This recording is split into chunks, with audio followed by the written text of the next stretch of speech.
Welcome to Talking with the Source, where we bring on well-known and local researchers from around the world to share their experiences and evidence.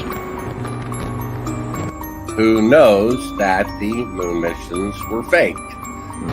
As soon as I said, I'll meet you, and she said, oh, darn it, I gotta check the door, make sure the door's locked, because I don't want to leave John's house unlocked. So she goes back to check the door.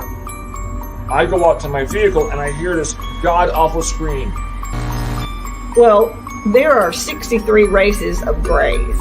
So most people only think there's one race, and when you say grays, it's a misinformation. There's 63 races. Out of those, one race is a negative extraterrestrial. And what I do is I group them in the negative and the positive. The positive wish to see humanity ascend.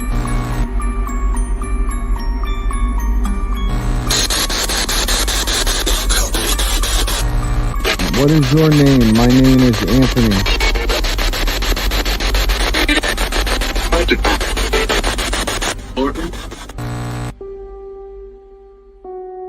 Are you ready to unravel the mysteries of this podcast?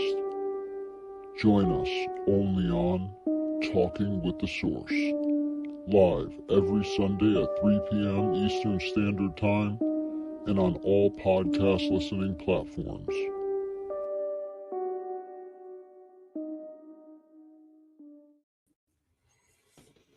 What's going on, everybody? This is AJ Capasso here, host of Talking with the Source, and I'm here with my two best friends. One, Jonathan Keyworth up on the top right from JK47 Paranormal Investigations, and the other one, Sir Chris, on the left. What is going on, guys? How you guys been? Good, man. Good. Awesome. So, JK, talk a little bit about what responses you got the other day, because I know it blew your mind, man. Dude, I still don't get it, man. Like that was one of my best sessions, like I think I've ever had. Like, just the responses that I got, how clear they were. It just blows my mind, man. Like even before I sat down, I said, "How are you doing today?" And the spirit said, "All right." I was like, "Okay." I was like, "Let's do this."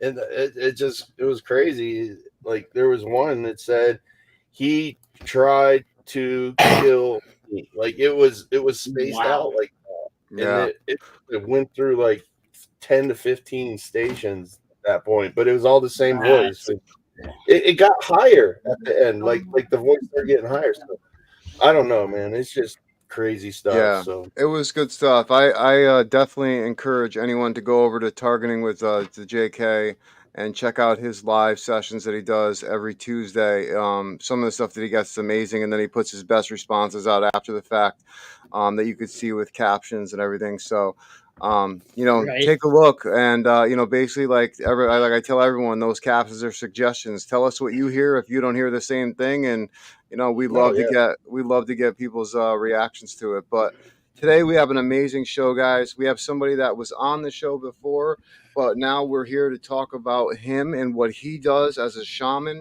But before we begin, this episode is actually sponsored by healthempowersyou.net. If you don't know what healthempowersyou.net is, it's basically an amazing site that has a bunch of different recipes that you're going to love. So go over there right now and check out healthempowersyou.net after the show.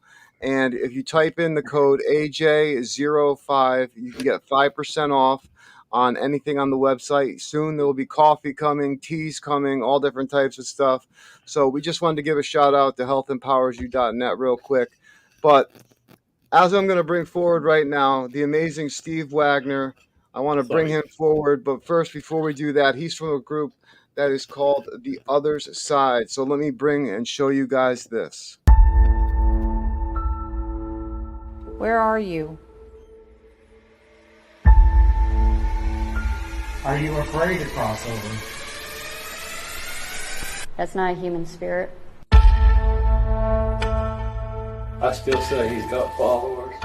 Yeah, that's saying get out. Isolation, addiction. I just got a bad feeling about letting whatever that is out. Were you ever a being of the light? Have you seen Chris? Just the energy of pain and anguish. It's like it's almost hard to breathe. Hey, I need to get out of here. I'm giving you a warning not to go back down there. I'm upset now. Okay.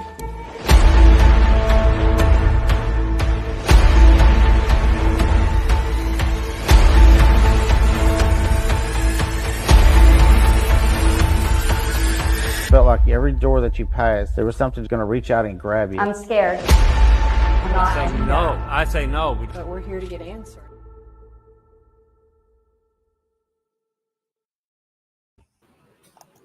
Steve, what is going on, my friend? How are you? I am well. How are y'all? Great. Thank you so much for coming on and joining us. We truly appreciate your presence, man. We thank you for coming back on. It was an amazing time having your team on with you that time. But we really want to dive in today into the work that you do, because you are a unique shaman. Like we were talking in back, you don't do just a conventional way. So I want to learn as much as I can today about yourself and about the work you do. And I know our viewers would love to hear it as well. So before we start off, I want to start off with this first question. How did you become a shaman, and what inspired you to follow this path? Well, it was a long time coming, and I've explained it before. This was something that you hear the word chosen, that you're chosen to have this. I don't believe that. I don't believe that you are chosen. I believe that you make the choice. And I believe that choice comes from deep within, from your very soul. Now, my soul and my ego and my body did not agree for many years. We did not. I didn't want to follow this. But ultimately, I was in a car accident. It was a pretty bad one. And my left side was just crushed. I wasn't expected to live, and if I did, not walk again. And in this process of getting to the hospital and staying there and the surgeries, I died twice. Wow. And so that was the near-death experience. That was the traditional shamanic death. And the whole point of that, of course, I didn't realize it at the time, but I look back. The point of that is to actually cross over, to enter back into the non-physical, which is our true form, to be formless, and to actually communicate with spirits on the other side, ironically enough, the other side. And so it was really a unique, it wasn't like you hear a lot of people talk about seeing it like a tunnel of light or seeing loved ones. I was just in this vivid bright light, and I could tell that I was kind of being prevented from going any further. And then these voices started talking to me, and I was familiar with them. And you would think you'd be freaking out about all this, but I was completely aware, and I felt I was comfortable where I was, and I had conversations with these voices that I learned later that were my spirit guides, and they told me that it wasn't really my time, but I guess they took the opportunity to speak to me to try to get me straightened out and get on the right path. And so that was a long recovery period, and but the turning point was probably a year or so after that. My mother had cancer and she died, and there was something about that triggered the thing. And when she died, these same voices came back in. They came to me this time, and I really thought I was pretty much going crazy. I thought, okay, too many drugs. Yeah, right. Yeah. And and they led me, started telling me what I needed to do and how I needed to do it. And they even gave me the name of a psychic that I was supposed to go see. And I just wasn't sure what to do with this, but I did. And she kind of went through the whole thing and they give me some pointers on the, yes, these are your spirit guides, and they've been trying to push you to do this. And I decided, okay, I'm going to make this big life change. I'm going to walk away from that dark gangster shit. I'm going to be this, light person. I didn't realize how hard that was going to be to do that. And so I found myself drawn, and I always was kind of drawn to the religious part anyway. I was raised Catholic. I studied world religions in the Honors College at UCA. Nice. But then I had this kind of a draw to shamanism for some reason. So I started reading these books. And I started doing all this research, and I started tracing my own indigenous roots and legacy, the bloodlines. And then I found the teachers, and I went to do the full-blown shamanic apprenticeship. And this is again doing the shamanic journey and going through this training. The guides, they just kept coming back. These same voices, the same energy, the same messages. They just kept coming back to me, and that's basically, I threw up my hands and said, "Okay, I'll do this." That is great. That is great. Go ahead, John. So Nicole asked, so can anyone be a shaman? Can anyone take the path that you've chosen?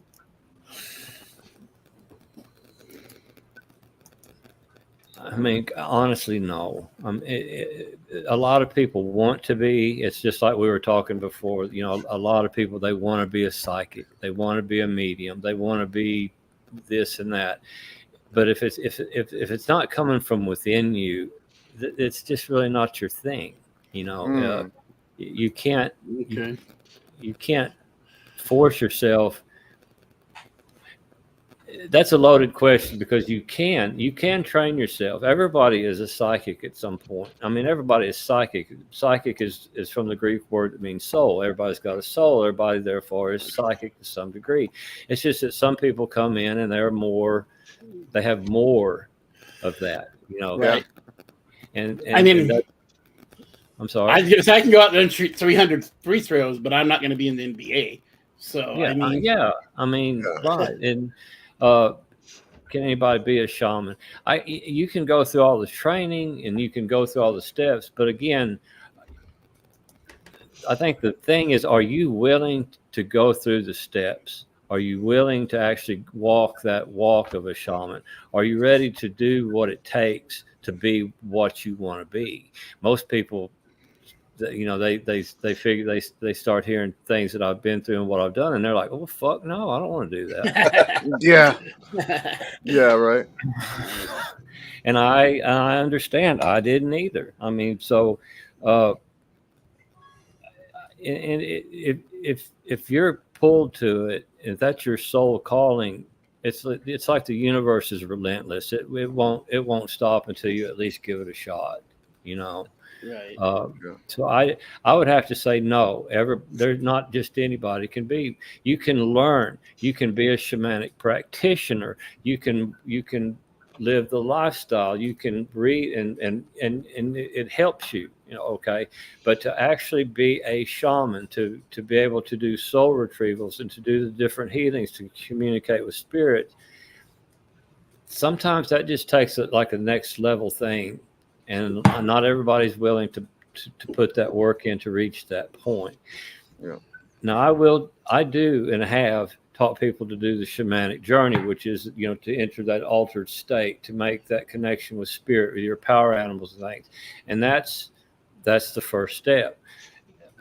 And that's where most people stop. Yeah. They don't care to go any further. And there's only that, you have to be able to go further. You have to be able to get outside that box. Yeah, absolutely.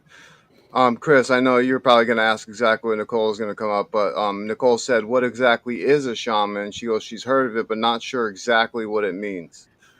Yeah, I don't either. There we go. I love it. There we go. I love that answer. My guys told me, because I've been asked on this one particular interview, they actually came through. I was asked that question: how do you define a shaman? And my guide said it's a seeker of truth. That's what a shaman is. It's a seeker of truth. And that's an example of how spirit communicates. It's very brief, it's to the point, but it's very profound. There's a lot more to that answer than it sounds like. To seek the truth means that you go to source energy. You go to the other side. You go to the non-physical to seek that truth. You follow your guidance. You do the work. You read the books. You go to the seminars. You do whatever it takes to learn and to grow. Shaman is one who works with spirit. That's a broad term.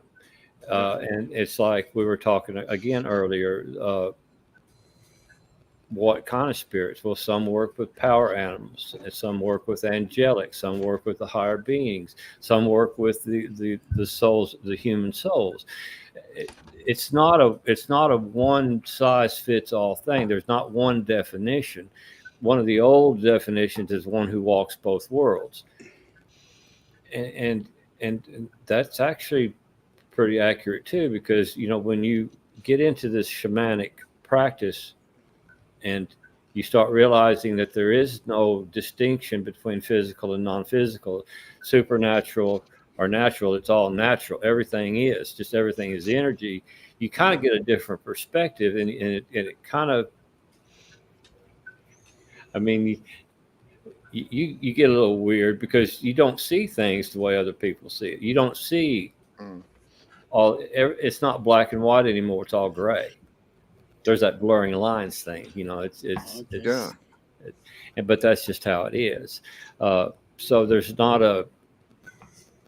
just not one definition of what a shaman is. And even the archaeologists and everybody that's done the researches on shamanism, no one has been able to come up with one singular definition of what a shaman is. It sounds like it's a very personal definition. It is, and each person would have a different. Because everyone, in indigenous terms, everyone has their own medicine, right? And so you have doctors, and they go out to be specialists, and some are foot doctors, and some are heart surgeons, and but they're still all doctors, and that's the same thing. But with shaman and psychic mediums, everything's on a spectrum of being, right? Yeah. Everybody's on that spectrum at some point or another. And it's just all your culture plays into what kind of shaman you are. I mean, if I came from South America, I would be doing completely different things. Yeah. If I was in Siberia, I'd be doing different things. So what is your background? In what way? I mean, you said if I came from South America, I'd be doing so. Are you Native American then? And I have a Cherokee and Choctaw bloodline. Okay, cool. So Chris wasn't with us on the first show, so that's why he might ask you some questions that that's fine.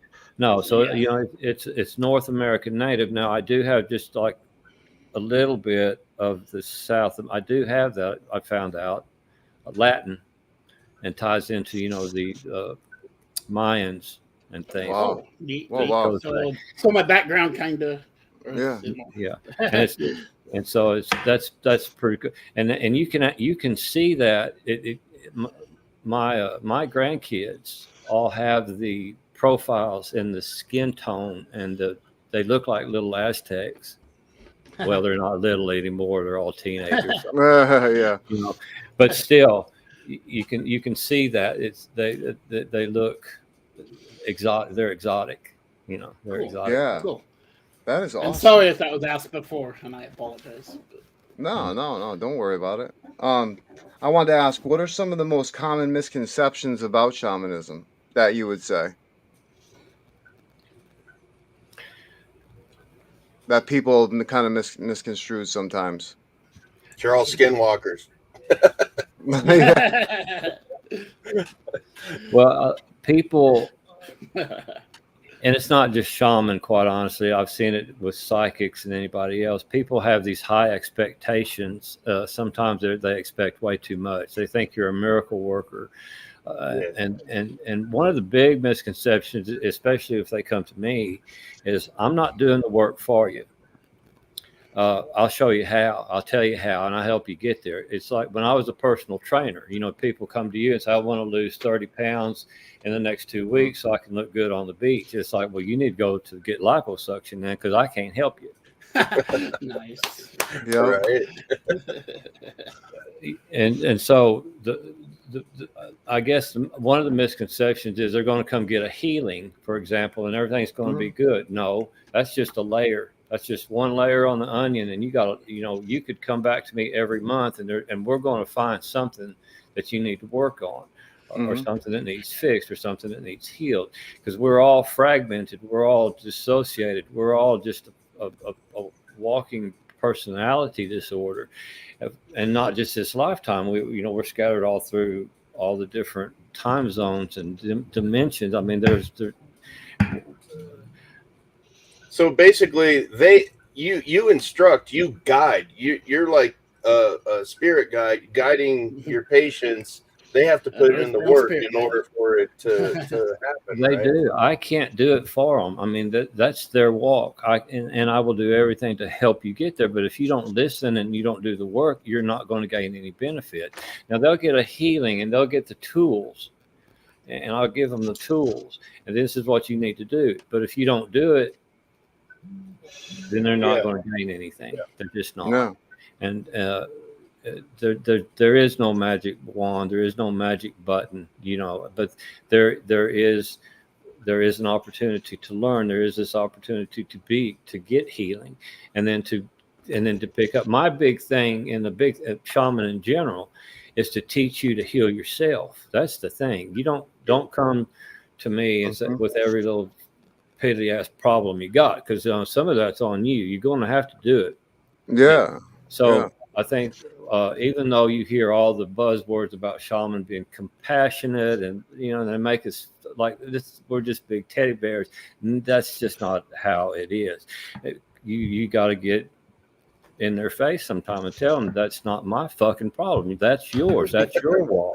Hey, you can't tell truth without hurt. So, it's, truth hurts. So it's, you got to be honest with them. And I think a lot of people don't understand that. And I'm glad that you put it that way, because a lot of people don't understand. They just think that they're going to bring, someone in like yourself and that you're going to do everything for them and they don't have to do anything. But in reality, it's like, no, they need to also do their work. They need to be a part of this and do their job, So yeah, I totally get it.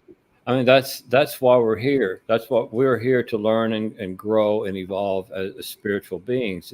The flesh, the material, the physical really don't mean a lot. It's all about the non-physical. It's all about the spiritual, and we have to do the work.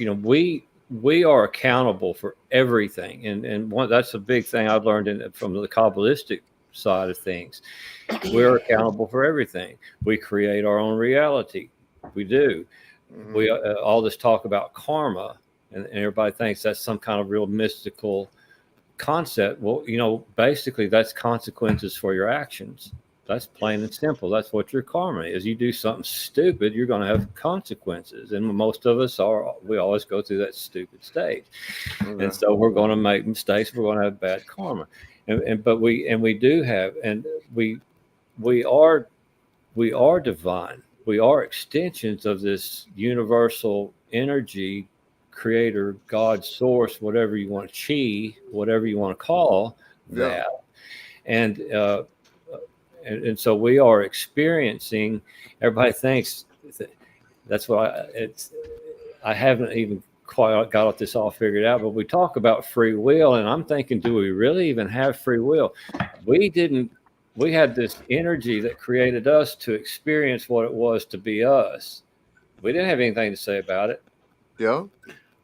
But once we get here, then we do have the means, if we learn it, if we recognize it, that we can control or manage, we can at least manage this reality, and we can create a life more along the lines of what we want by design, not what's just handed to us. Exactly. So it's that source that's inside us, working with that source that's all around us to make the reality come into effect.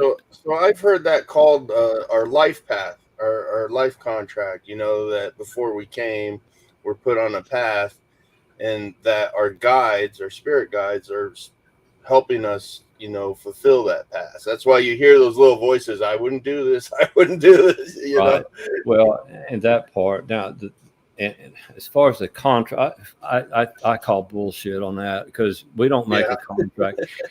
We don't make a contract with God that we're going to do a certain thing and it's a pass-fail situation. But first of all, if we are God, why are we making a contract? Yeah. Right. And here's how I understand it. We have a guide. We have a list. We have like a bucket list of things that we want to do, that we want to experience coming in.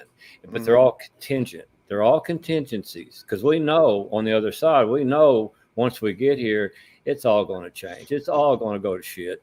So, we have to come in here and we have to adapt and go with it. That's the big thing, is to adapt and to flow with what comes, and then just go with it.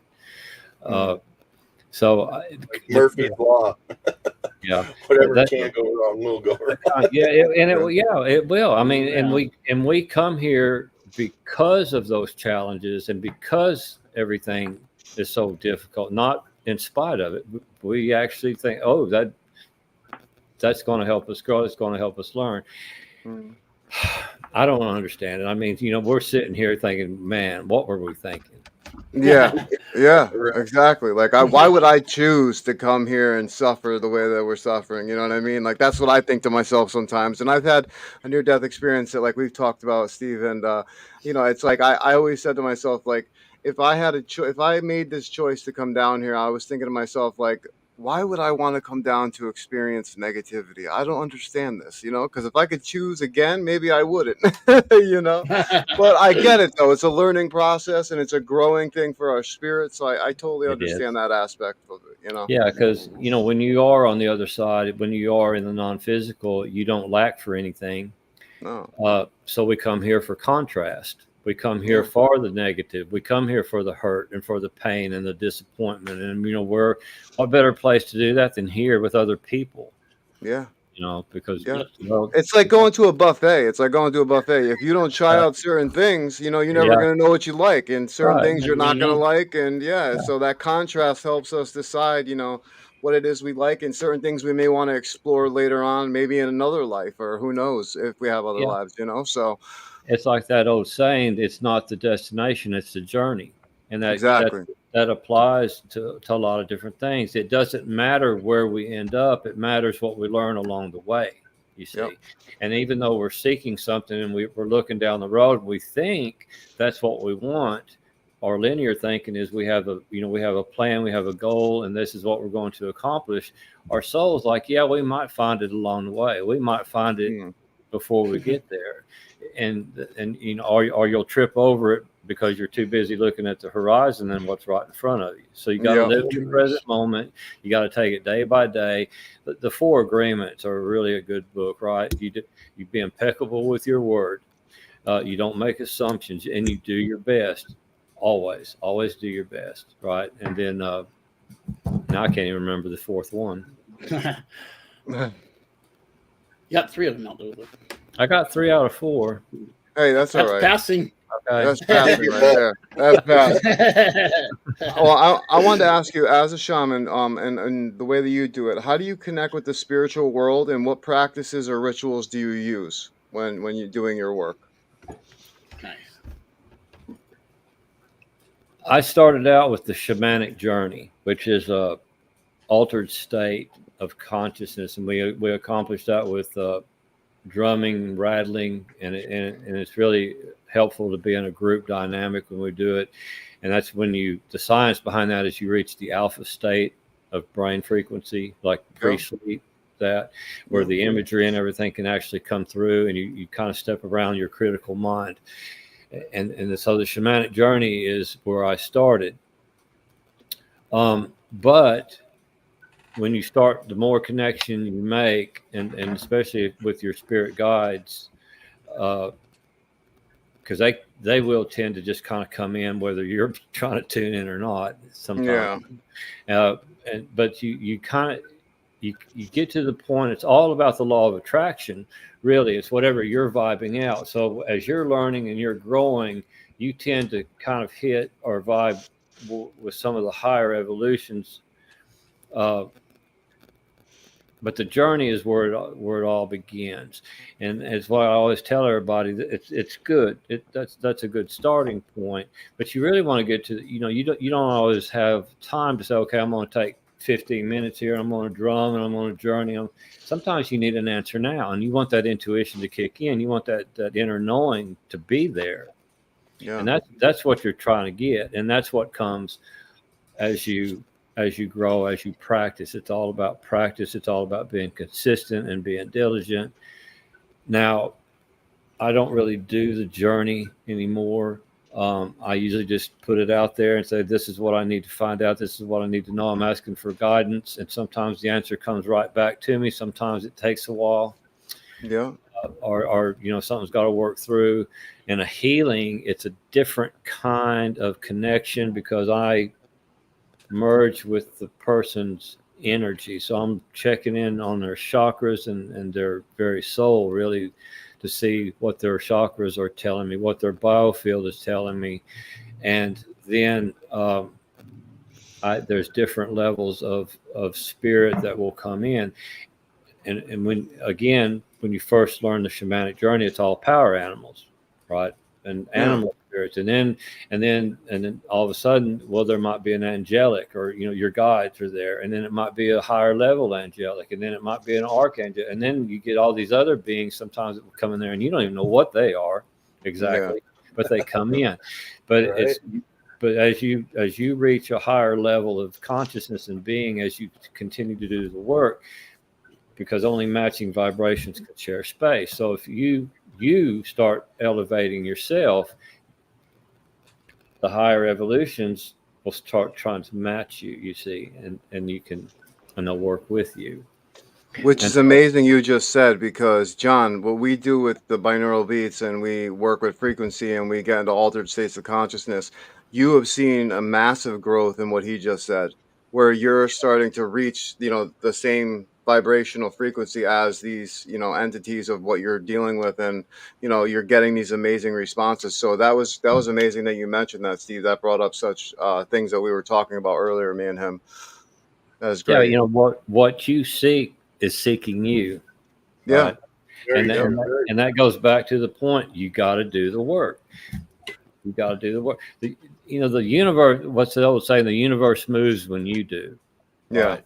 And that's true. I mean, if you're just sitting on your ass and not doing anything, what do you expect? You expect the universe to come to you, and that's just not how it works. You have to move. Spirit never imposes itself on you.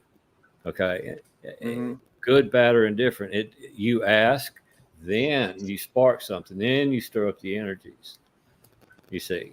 Mm. But so the more you do, the more you know thyself. What's that saying? Know thyself and know God in the universe, right? And so you got to know yourself, and you got to move, and you got to act, and you got to act on guidance, and then that's the universe and the spirit. So, okay, we're with you, and they climb on board, they get on board with you, and they'll help, and they're really good about helping you out about things like that. It's just tuning in and giving them your commitment and being willing to open yourself up and listening, right? Like it's an old shamanic concept. What you honor, what we honor honors us. And if we honor our power animals, they honor us. We honor spirit, it honors us. We honor the universe is going to honor us, because again, it's that law of attraction. It is that governing law of mirroring. Mm-hmm.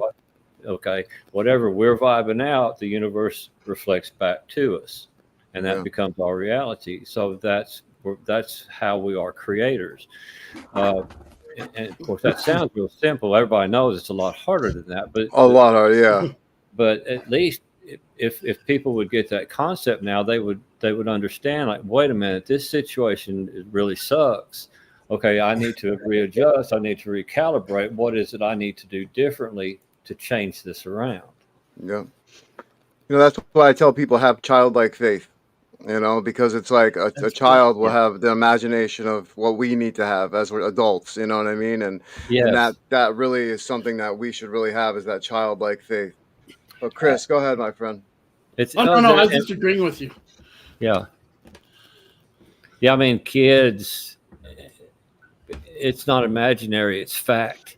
It's all, and that's where we lack. If we had that innocence, if we had that faith, if we had that, it's already done, it would be. Mm-hmm. It simply would be. Kids haven't been spoiled by society and jaded by it, I guess is a better word. For sure. Yeah. Or bills. Or bills. Yeah, and bills and in responsibility, yeah. But I tell you what, I wish I can go back to being a kid, because you're absolutely right. Having that childlike faith is something so important. And I try to always have it when I'm doing my work, because, it helps in a lot of ways. It really, truly does. John, you want to ask a question? Yeah. So, when you're asking spirit a question, are you doing this subconsciously, or are you verbally speaking out the question? And when you get your answer, do you hear it subconsciously, or do you have the audio capability of hearing it? Yes. That was good. Normally, I mean, I'm a big believer in putting it out there. Okay. So, so people, when I'm driving, especially, I'm kind of in that zone, and I'll do a lot of praying, then I'll put it out there, and I don't worry about it, because people assume I'm talking on my phone. I'm not. I'm talking to whoever wants to listen, and I'm putting it out there. And it's when I'm in that zone, and you got to get in that zone. Like the gym is one of my zones. I don't think about anything. Even going to the gym is a spiritual event for me, because I get in that zone, and that when you get out of your head, that's when the answers come in. You know how y'all ever worked crossword puzzles? Yeah. Right. Okay. And you know how you get stuck on one, and the more you think about it, the more frustrated you get. But when you fold that paper up and you put it down and you walk away, the answer comes. It's like, right. Yeah. Right. And so you run back and you write it down. Sometimes I do, and I don't hear. It's a telepathic thing. It's more like an inspirational thought. Is what it is. Or like I said, it's like, okay, all of a sudden you need to read this book. The answer's in this book, or this TV show, or something along those lines. So I mean, it can come in different ways, and so you have to be aware and alert. Because the answer can it can come from somebody waiting in a checkout line. Somebody could just randomly spit out something and then give you the answer. And you're like, what? Had that happen? And they don't. Sometimes they don't even know what they said.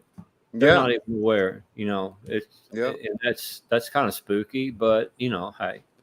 Whatever. Have you ever been driving and you got an answer, and it was like maybe off a billboard or something that you just never even expected, and it just hit you in the face, and you're like, wow, I was literally just asking about this, and here's my answer right in front of me. Have you ever had that happen? Oh yeah, or hear it on the radio. Yeah, on the radio or something. Yep. Or a song will come on. Yep. Yeah, it makes sense with the question that you're pondering. Like, well, there it is, and yeah, it's again, amazing. You're not in it, and people. So that's just coincidence. No, it's not. That's that. I mean, that's no. That's just not the universe of God. And there's a big. I mean, I used to always. I still do. A lot of my answers would come in the form of animals, animal signs, animal symbols, because the animal spirits and the power animals, the totems, they all carry a different medicine or a different message. And so if a certain animal, bird or whatever would appear, I could look that up and I'd get the answer. Or sometimes a word would pop in the head, and you don't assume that you know what that word means. Go look it up. Look up all the different definitions and see if that doesn't apply to the question you just asked to help you explain. But there's always all kinds of different things that come to you. See, I don't believe that it's a coincidence either, because everything has consciousness. I believe everything is consciousness in it, like plants, animals, anything. For example, there was a dog on TikTok where they had these buttons down, and John, you know what I'm about to say. The dog would press like "I'm Marley" or like "Hi, I love you" or like "I want to go outside," and like there's like these buttons that dogs can press to interact and learn. Yeah, I've seen Well, that. that actual dog, now they had to put on medication because the dog kept saying, "What am I?" And It then was they would looking in say, the mirror. "Oh, yeah." It would look Oh in wow. the mirror and go, "What am I?" And they would say, it would press the button and say "dog," and they would say "what," and it kept doing it to the point where it got depressed, and they actually had to bring it to the vet and put it on medication now. And they actually just recently stopped, I believe, uploading videos of the dog Marley because of it. And I'm like, think about this, like, these animals have to have the same consciousness that we have in us. It's just they can't obviously speak our language. It's just like going to a different country where someone speaks Russian and I speak, American or English. I mean, I don't understand what they're saying. It's like the same thing with like an animal. All this consciousness around us, all this energy around us, there just can't be a coincidence, that just sits there and goes, "Oh, that's a coincidence to me." Because after all the stuff that I've learned and witnessed and everything, it just doesn't make sense to be like, "Oh, that's a coincidence." Yeah, There's too yeah. much. And it pisses me off too when I hear people say something. It's just a dog. Or it's Yeah, just a no. cat. It's That really pisses us off. Me It- off. Sorry. I Yeah. mean, you might as well just say, "Well, it's just a kid." Yeah. I mean, what the fuck's your problem? I mean, they don't see that. Yeah. That's Yeah, no. that's It drives me sacred nuts. being, Yep.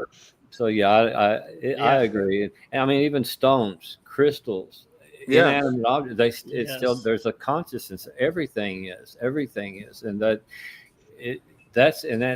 is what. That's kind of a game changer when you see that, when you start seeing that in everything. I mean, I went to that phase where you started questioning everything. It's kind of like, what does that mean? Oh my God, all these different synchronicities, and you get to the point where you just let. Sometimes shit happens. Yeah. It just does, and then other Yeah. times it's kind of, okay, that's a message. You need to tune in Absolutely. and look at it. So, how do you interpret and work with dreams or visions in your shamanic practice? Or do you work with dreams and visions in your shamanic practice? Well, I mean, dreams and visions are not so different from what you might see in a shamanic journey, because everything in a shamanic journey is symbolism. It's archetypes, it's things of that nature. And so I help people. We start looking at, sometimes they're not sure what they're seeing. Like I had one guy he was writing it all. He was writing down the different symbols, and I actually recognized that a lot of one thing he was writing down was it was a vortex, a wormhole thing. Oh, Wow. And then and I forget, it's in my book, and I don't remember exactly what that was, but some of the other things that he was writing down was it was ancient Hebrew. It was ancient Hebrew alphabet. And so and it was kind of, it was him getting these in journeys and dreams, and I was trying to tell him, or figure out what they meant. He didn't want anything to do with that. I don't care about any of that. Well, I thought it was interesting, and I went with it. And so that's where I got off. Started I started studying Kabbalah and all the different the new sciences and things like that. And that's where I got the idea of the book and the new teachings and the whole simpatico thing. Mm-hmm. So and everything is, when people have dreams, they have visions, they have journeys. I mean, it's all very subjective. So I'm not going to tell you what your dream is about, because it's your dream. It's not my dream. But I can tell you, okay, here's the symbolism, or let's look up, what is this archetype? What does that mean? Yeah. There's some dream dictionaries out there, I think, that are pretty good. At least it's a guideline. It's something that'll get you working. and unravel, because we always have to decode all these. Nothing is ever just handed to you. Here's your full answer, right? Yeah. You got to do the work. Absolutely. And if you don't do the work, you're not going to appreciate it, right? You're going to appreciate, and you're going to learn it more if you have to actually do some of the work, do some of the study. No, absolutely. It's like that time, AJ. I called you like early in the morning. I'm like, dude, I just woke up and I had this dream of this white stag with glowing antlers, and I was like, I don't know what that means, and you were like, I don't know, so I had to look it up, and it ended up being like that's supposedly a vision of Jesus. I was like, okay. I was like, huh? I saw Jesus in my dream. Then I was like, yeah. I mean, it is. It's your subconscious. It's and you don't ever know what's going on in somebody's head. And I mean, if they don't even know, how are you supposed to know? But there are ways, and there are ways. It's like when I was talking about when I get into your energy field. Sometimes I can get into that subconscious and help you out on that. So, some insights on. But you normally don't want to get into somebody's subconscious because that's a dark, scary place. Oh yes, yeah, definitely. I don't even like visiting mine. I don't even like visiting mine. Yeah, you're right. Yeah, exactly. I can't imagine visiting somebody else's. Oh my gosh. But yeah, no, you're absolutely right. Chris, go ahead, my friend. No, you're good. Okay. I had something in my head and I lost it. So. Oh, that's all right. So, your subconscious bullet. Yeah, there you go. We ain't going in your subconscious. No way, Chris. No, I'm just joking. Yeah, totally. No one wants in here. Right. So, Steve, can you share? Actually, I'll save this question for the end. But one question I was going to ask you was, what advice would you give to someone interested in exploring shamanism or becoming a shaman? What advice would you give to somebody if they wanted to start this journey like you did and they're feeling it in their heart like you did? What would you give them advice? What would be your advice? Don't. Don't. Yeah. I like that. I get that a lot, and I don't really know how to act because I have taken on people and said, okay, you know what? Well, you'll be the student. I'm gonna walk you through some of the things that I went through, and you lose them. Again, they just don't want to do the work. So, I mean, first of all, I said, man, this is what it's going to entail. These are some of the things you're going to that's going to be required of you. Are you willing to really put in the work? There's a lot of information on shamanism itself on the internet, and most of that's not going to change. I mean, that's historically just correct. But I would say don't. My big advice is learn everything about the traditional shamanism, but don't get locked into that. You have to grow. Traditional shamanism is archaic. It's a closed system. It doesn't evolve. It has to be an open system. You have to be more inclusive of other belief systems. You have to be able to look at different views, and that's kind of what we're all about. That's the book. That's the TV show. It's all about the diversity, and it's unity through diversity. Ironically enough, it sounds like an oxymoron, but that's what it is. It's a unification through diversity, and that's where learning, reading, studying Kabbalah helped me understand a lot of the shamanic concepts. It actually, and I would even see all the different religions and belief systems that all have their own little perspective or a little different spin on things. You need to look at that because you can take all these little pieces and start filling in blanks and putting together that big jigsaw puzzle. You can't do that with one system. It's not going to work. Yeah. So would you tell someone just to gather up their own belief system from all the different? Go with what vibes with you. don't feel like you have to go a certain, don't fall into the trap of somebody saying you have to do these certain steps to be a shamanic practitioner. Yeah. Start somewhere to get your basics, but then color outside the lines. I mean, get out there. Just don't be afraid, and don't let people. I think that's why organized religions fail, is because they don't grow. They do not evolve. Yeah. It is what it is, and that's as far as we're going to go with that. You have to go. Yeah, Haley Stark says have more than one teacher, and she's right. That's a great idea as well. Thanks, Haley. Haley, hey Haley. Yeah, she said that, and hold on, she said hello too before to you, and she was laughing when you said don't. When I first asked you that question, as you could see. Oh yeah, because Haley's studying the shamanism. I'm not. Oh, that's great. Yeah. I'm not sure exactly where she is on that or which way she's going with it, but hopefully I'm going to see her soon. And that is awesome. That's awesome. Well, Haley, we wish you the best, and we can't wait to see where you take it and what happens. That's going to be an amazing journey, and I wish you the best. So that's awesome. Thank you so much for tuning in.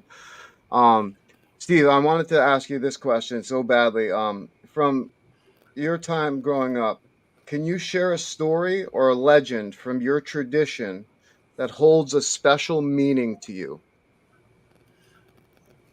If you have one. If you don't, that's okay too. I'm not a legend. Say a story or anything that resonates with you from your tradition as a shaman that you can bring forward. If you don't have one, that's totally okay as well. I tell you, I was raised Catholic. Okay. So I mean, altar boy, dinner with the bishop, the whole 9 yards. Mm-hmm. Like 12 years of Catholic school, and so hardcore Catholic. So the Catholic religion honors Mary. And I've always had a problem with that because on one hand, I really truly do believe she needs to be honored. I don't agree with the way that the church presents her as, the virgin and all that. Yeah.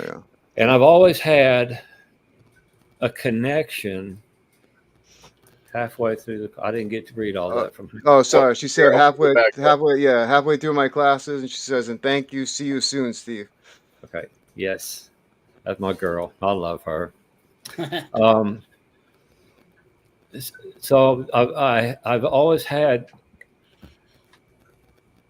I don't know what to call it, but a connection, really, with Mary, the Holy Mother. My mom's middle name was Marie. So my sister's middle name was Marie. My daughter's middle name is Marie. My granddaughter's middle name is Marie. Wow. Right? And so, but I kind of got away from all that because that was, I just didn't see where that fit in where I was going. And then I was talking to Sarah Martucci, the psychic. Yeah. Right, the other side. And she works with Mary and a lot. And there was something about that triggered something because I have always had, like, the Beatles song "Let It Be."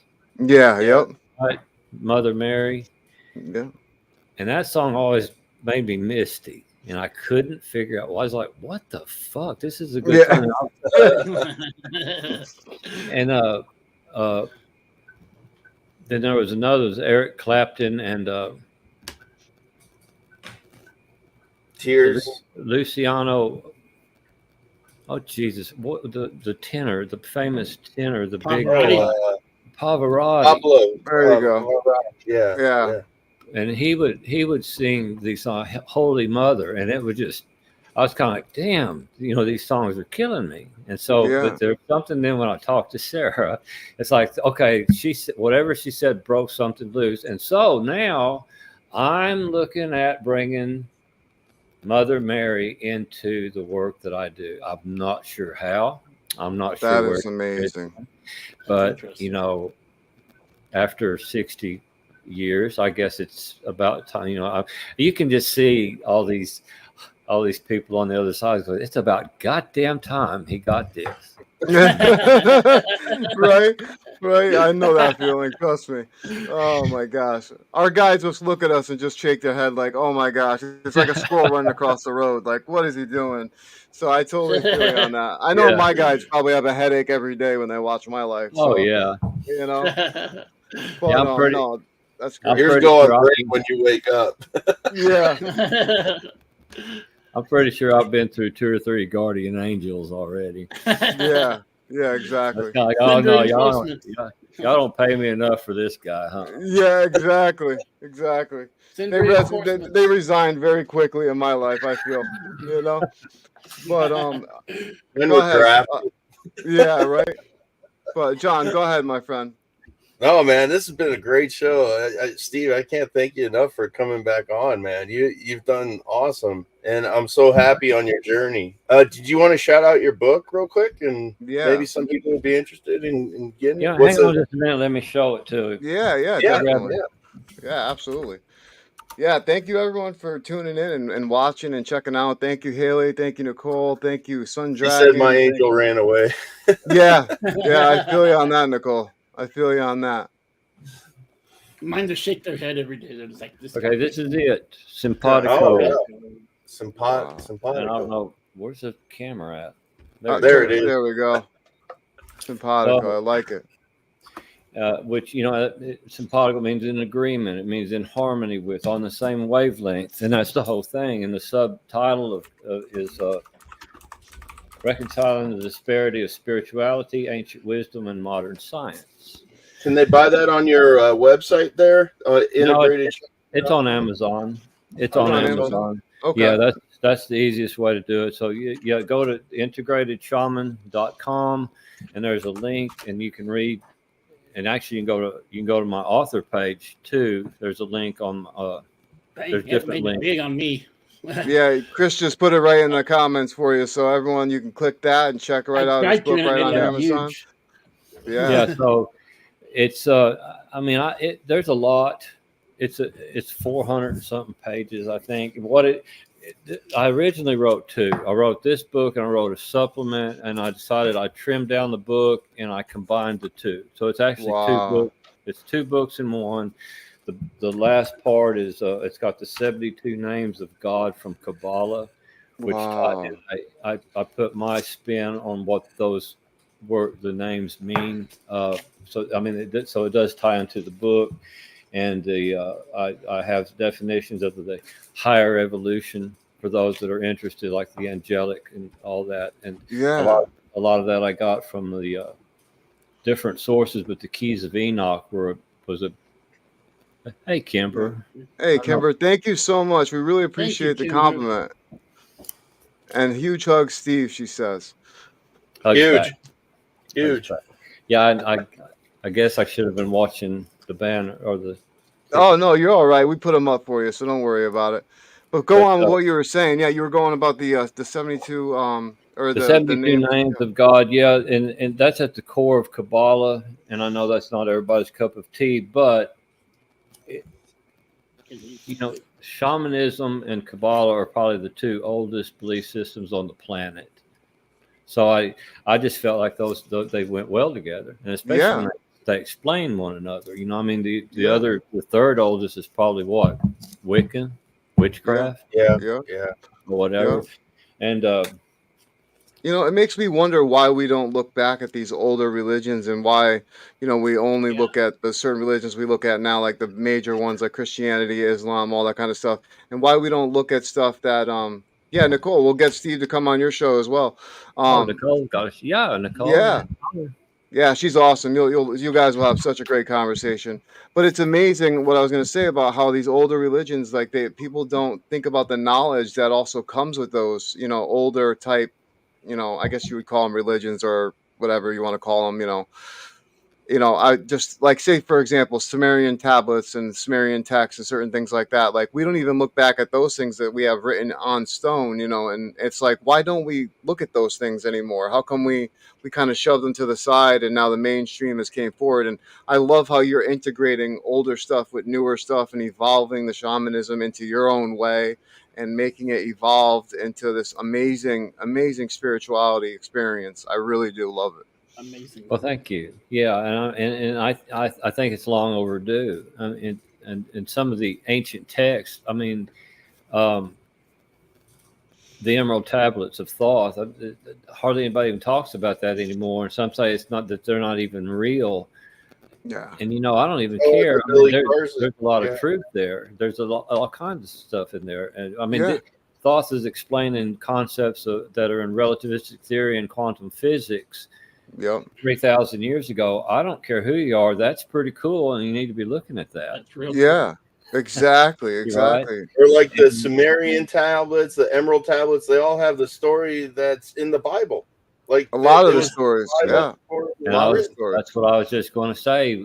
I've taken a whole different look at the Bible. Of course, the Bible's been edited. It's been butchered up since the Council of Nicaea, Constantinople. They got in there, and the church literally rewrote everything. But still, when you look at the lost books, like the lost book of Thomas that has not been edited. Yes. And then a lot of the things that Jesus is talking, and I start realizing the church is saying he's talking about this, and I'm saying, again, bullshit. That's not what he's saying. No. And I've been saying it for a long time too myself. He wasn't. Yeah, they edited that out for a reason, and I'm telling you, it was a reason because there's so much knowledge in that Gospel of Thomas book, so much knowledge in that book of Thomas, and it's great. I mean, some of it, the famous, ask and you will receive, knock and the door will be opened up to you, or seek and you'll find. Well, and that's where it stops. And so I keep thinking, why are people not saying, well, is that as simple as it gets? Right? Yeah. But in the Lost Book of Thomas, he continues, and there's more text there, and he starts telling you the secrets of how you're supposed to ask and seek and find and manifest. He actually explains this, but the church didn't want you to know that. Yeah, exactly. Why is it stop from when he's age 12 and then all of a sudden picks up when he's age 30? It's like they don't talk about they don't talk about how he went to Egypt. They don't talk Billy about Carson all those thinks this was the time he was in Egypt exploring all these other religions and learning, and that's what happened. Yeah, and they don't want to say that. No, because he knew. Because see, Jesus was a shaman. You see. Yeah. Oh yeah. No, I believe it. I truly do. I mean, one thing that Shannon asked, she said, "Do you think that Jesus was like an alien or an alien hybrid, anything along those lines, because of certain things that he was able to do with what they say in the Bible, like say for example, turn water into wine or all those certain things, or do you believe that that's just symbolism that they use in those times to suggest something different? What would you think?" I think that Yeshua. That's what I should have said. Yes. Is one of the highest levels of being first created. So high evolution. In fact, if you're going to say Yeshua was not God as in the creator, but he was a God. He was a God along with Michael and Samael, Lucifer, the whole thing. And I love that story, by the way. We'll have to But anyway, no, I think that he was one of the first created. And as Thoth explains in the Emerald Tablets, the ones closest to the creator are the ones with the most power. And so he fully understood, not to mention he had to go through the incarnations just like we did to learn and to be human. He learned what it was like to be human, but he realized that he was a God. Yeah. And even the Catholic in the Bible, Psalms 82:6, and I have said, ye are gods, each of your children are the Most High. And so, I dare the church to tell me that we aren't gods. And the Bible says, but I say, no, he wasn't an alien. He was a superior spiritual being. He came down here. He still knew his roots. He knew where he came from. And that's what he was saying. We have to put everything into perspective of the times. When he says the Father, that's just how they talk. That was the symbolism. The Father was the wound. The Father was God. And that's what he said. The Aramaic Lord's Prayer is much more than what the one that we say today. And I know. All right.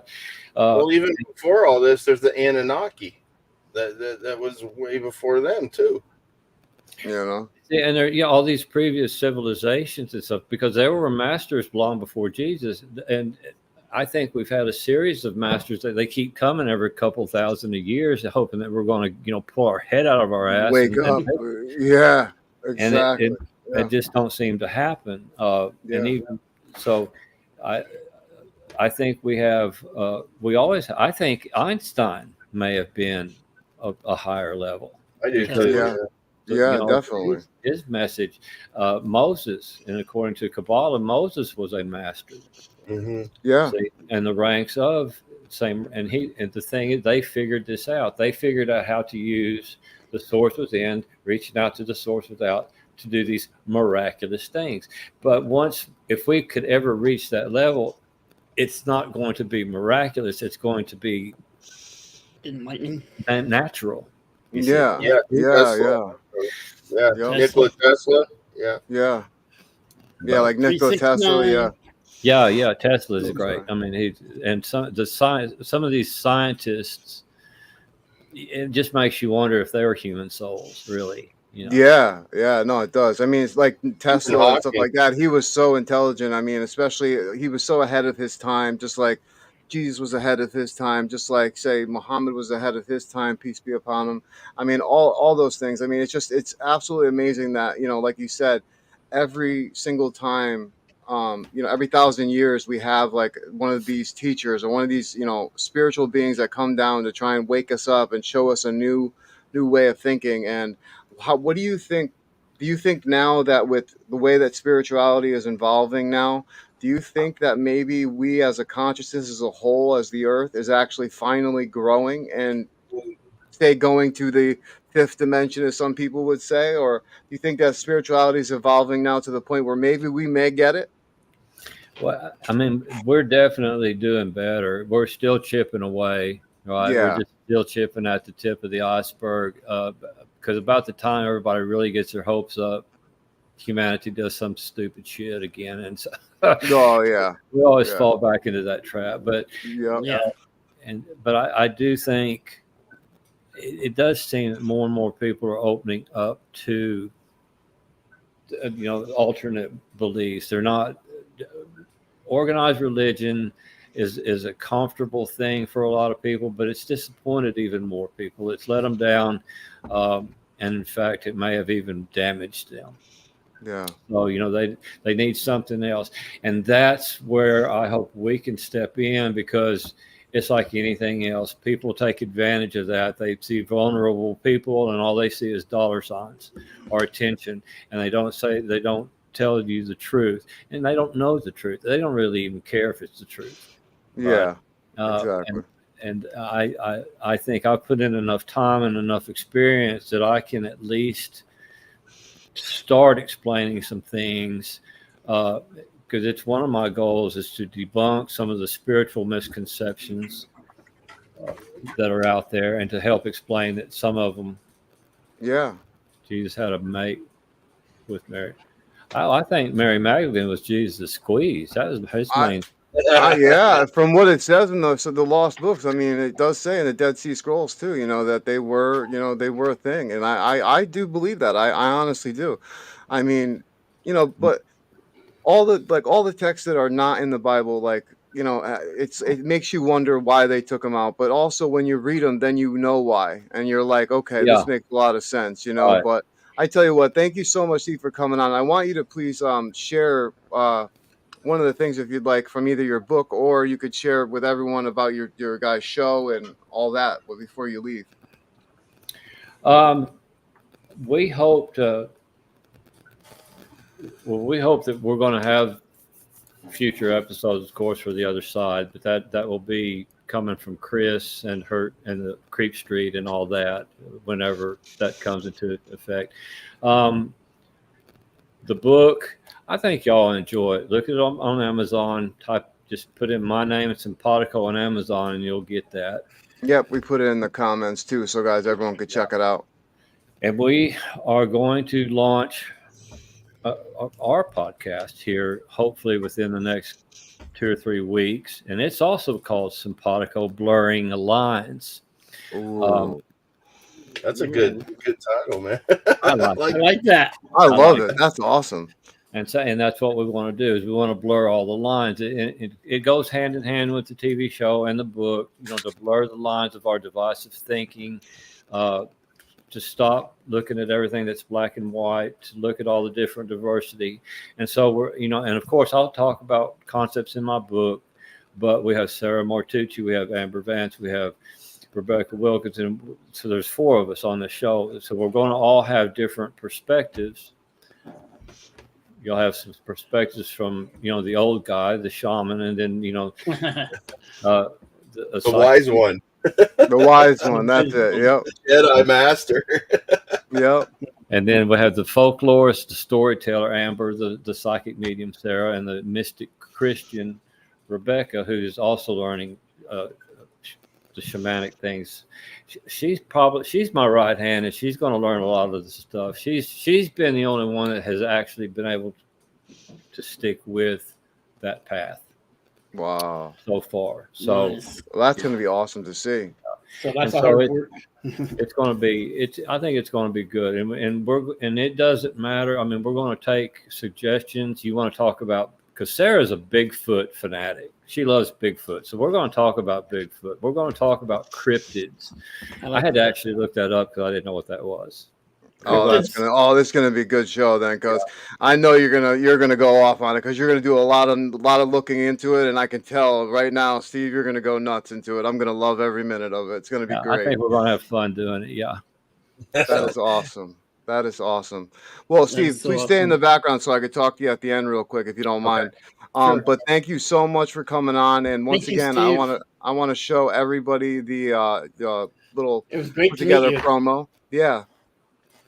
Go ahead, Chris. Sorry, I didn't mean to cut you off. I was saying it was great to meet him. Yeah. Yeah, it's good seeing y'all again. And John, man, I'll have you say your goodbyes too, real quick. And tell Nicole, Steve, thank you so much. Please stay backstage, man. I love hearing all your wisdom. Cool. So, I will. All right. I will see you in 1 sec, Steve. All right. Bye. All right. Bye. Wow, guys. So tell me, man, Amazing. what that face says it all. That face says it all. No, but I'm telling you, man, this is an amazing show. I love the way that Steve and all the group in general, when we had the other side on, how they view things and how they work together from all different aspects of life. And I think that is absolutely amazing. And what Steve does is absolutely amazing. I think he's taking how he took his shamanism to a whole nother level and is adding into all this other, type of spirituality stuff into it and evolving it. Like you said, it's an archaic thing, and he's evolving it. I think that's just so amazing to see, because you don't see that from a lot of people in the aspect of that. You know what I'm saying? You see a closed door where it just stays in this little box and it doesn't get out of that box, where it's so great to see people who are evolving and getting out of that box. But what did you guys think? And it needs to evolve into a new state, because otherwise it will just go by the wayside too. So it's great that he's doing that. Yeah, definitely.